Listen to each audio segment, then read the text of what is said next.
naturally, any document not intended for release can be prepared to whatever standard the company decides is appropriate. However, in my experience, mining companies do tend to follow whatever the local and international standards are in case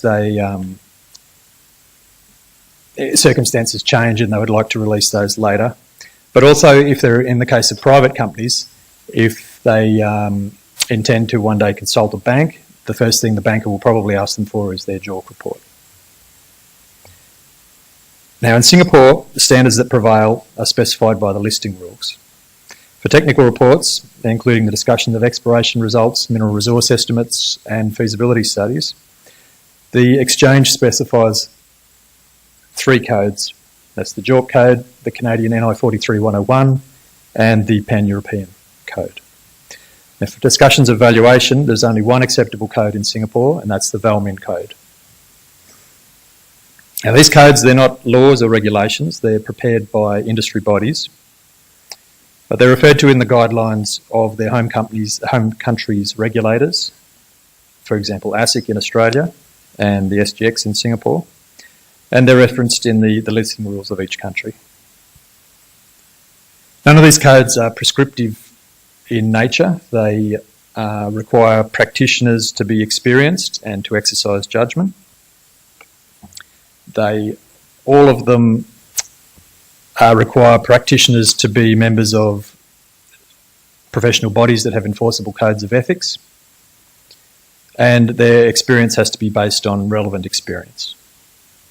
Another aspect that they have in common is that they're based on the concepts of transparency, materiality and competence, and with the addition of VALMIN, it has the concept of reasonableness and sometimes independence thrown in.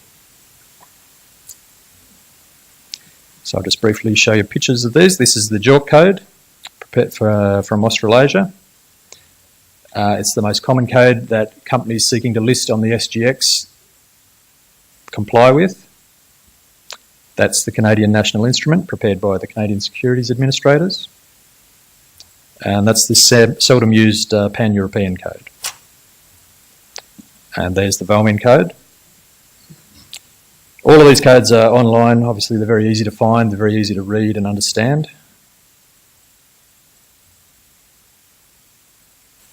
Alright, now in addition to the guidance in these written codes, Singapore's regulators has provided additional stipulations on what an issuer has to comply with at a time of IPO. So when they're preparing their IQPR that's going to form one of the prospectus documents, Singapore's regulators have prescribed that that document should include all of these things here. An executive summary, a few other, I won't go through them all there, you can see them or you'll have this presentation available to you afterwards.